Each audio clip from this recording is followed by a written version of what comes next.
Gary, congratulations. Thanks very much, Nathan. Listen, you turned up at Shamrock Rovers, you just keep winning titles. Yeah, it's all down to you, yeah? I'm not too sure about that now. Obviously came in the door in 2019. Myself and Neil Ferrugia came in the same day in mid-July 2019, and obviously we won the cup that year, and it's been 3 in a row league now, so it's couldn't have asked for much more now, to be honest. Everyone was expecting it to go to Sunday night and Rovers Tala title showdown. You got there a little bit earlier than maybe everyone expected. What was last night like? Did you watch the game? Were you together as a group? How did it all play out? It was just myself, Dylan Watson, Neil Ferrugia. They came up to my house, and 3 of us watched it on the couch with a Nandos and a cup of tea. So it was anticlimactic in a way, to be honest. But it's 3 league titles in a row. Winning 1 is as hard as it comes, but winning 3 it's an unbelievable feeling.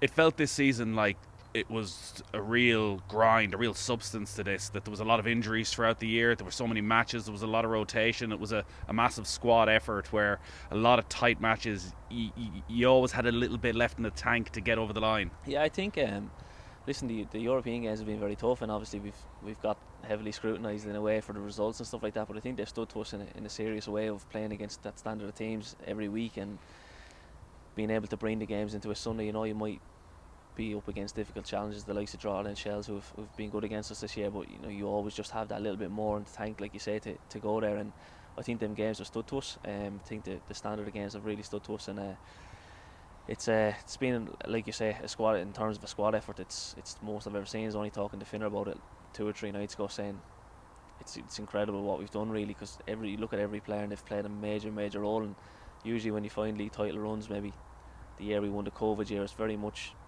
probably a squad of maybe 14 players who are playing, whereas this year now what the gaffer's done is it's heavily been 22 players, really. And there's a challenge within that for players as well, because you at the start of the season seemed one of the players who was almost irreplaceable and were in every single week, and then Chris McCann comes in across the summer, then he gets injured, Richie Towell is in there, as you mentioned, Dylan Moss. Like, there's any amount of alternatives in that midfield, that getting your head around that there's a bigger thing than just you playing every single week and trusting the manager to get it right. Yeah, listen, listen, when you're at Shamrock Rovers Football Club, there's no guarantee you're going to be playing no matter who you are. It's a massive football club, and if you're going to be challenging for titles, you're going to have people wanting your jersey essentially.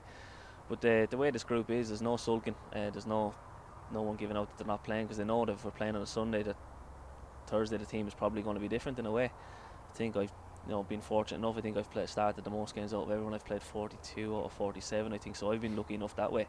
But obviously this night I've picked up a knock now, and the replacements you have to come in is just it's scary, to be honest. If you think back across the season, are there certain games, certain moments that stand out as been critical for winning the title? Yeah, I think there's been a few, to be honest. The one that stands out to me, obviously, I think everyone's minds will automatically go to the Shells one. I think when our league title is when there's highlights showing it, I think Rory's goal is probably going to be the main highlight, because it was a massive moment. But I look back at the one when we went up to the Brandywell on a Sunday after playing in Europe, and I think it was a 5 o'clock on a Sunday, and it was a tough day. They were full house, they were at it, and we got a great point. We drew 0-0.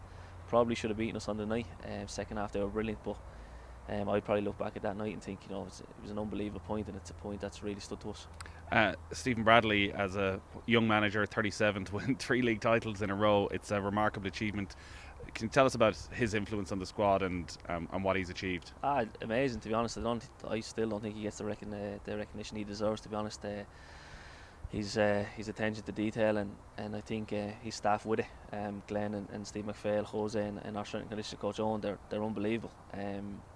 Listen, it's obviously well documented the challenges that the manager's gone through this season with his son, and I think it was a major thing for us as a group that we wanted to get this over the line for him and his family, just to, because if that gives his son Josh 5 minutes, an hour of happiness, it's worth it. Because what we do, obviously, as footballers is a privilege, and when you see what's going on in people's personal lives, it really puts into perspective what we're doing. We're in such a privileged position. So we've had up Josh into the change room a couple of times since he started his treatment, and it's been amazing. So I think the Bradley family can smile last night, and that's a massive part of our trophy.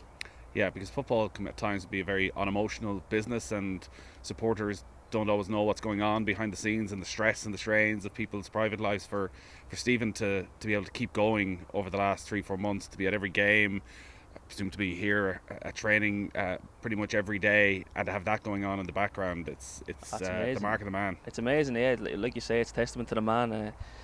And to, like you say, he's been at every game. He has been at every training session. He hasn't missed any. And when he's here, his full focus is on us as a team. It's he hasn't come in any day, and you're thinking, his mind is elsewhere, which it well could be, to be honest with what's going on. But he's been in every day, and he's been at it. He's hasn't really been away from here or anything like that. He's been unbelievable, to be honest with you. It's testament to the man, because I have no idea how he's doing it, to be honest. The other side is the football side, that he had a big decision to make during the summer. Lincoln were in. I think most people thought it was going to happen, and that could have been an incredibly disruptive moment.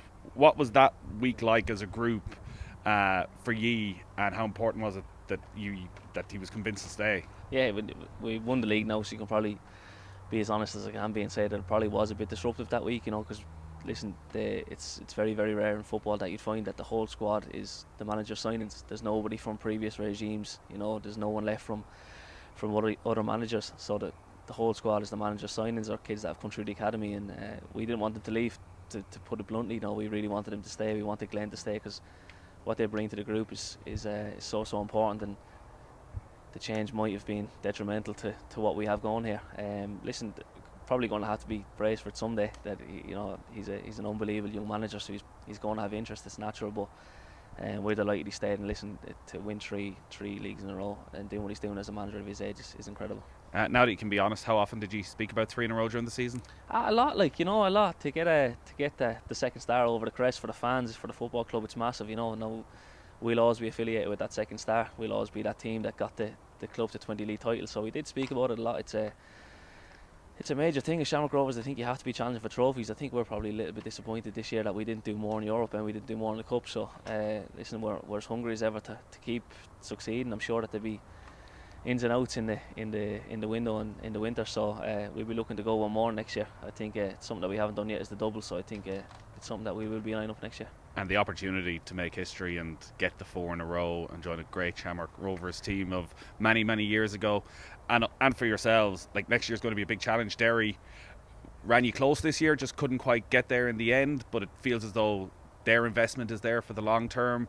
We know the other clubs are going to try and come back. What are your thoughts ahead of already trying to think about next February and a new season? Yeah, it's something that we will definitely be thinking about. It's something that's on my mind already. I know Derry are going to come strong again next season. I know Pats are probably going to improve. Even the likes of Shells will improve, which will take points off teams. It's going to be a tough season. I think it'll be a very, very good Premier Division next season. Both can obviously only get better. So it's going to be a big one for us. Like I say, for me, my mind is on, listen, I'll enjoy Sunday, I'll enjoy the celebration stuff, but I want to do a double next season. It's something that I've never done in my career. I'd never done Europe, so I've done that this year and enjoyed every minute of it, but a double is on my mind, and I'm sure it's something that the staff are already concentrating on. You'll be moving past the Nandos at some stage over the next 10 days? Yeah, I'd like to think so. I think it'll be a party mode on Sunday. I think my dad already has a minibus booked from Kerry to come up on Sunday, class. So all my family are coming up, so it'll be great to see them and enjoy the moment with them. Brilliant, well, enjoy it. Thanks, Nathan.